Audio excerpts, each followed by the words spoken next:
你有见过蚊子肉饼吗？孩子们拿着锅在空中不停挥舞，露出了得意和欣慰的笑容。挥舞的铁锅让他们收获了大量的蚊子肉，这些蚊子都是纯天然无人工饲养的土蚊子。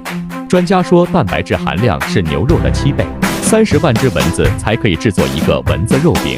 蛋白质是牛肉的7倍，30万乘以7，那不得210万蛋白质。果然能量满满呀！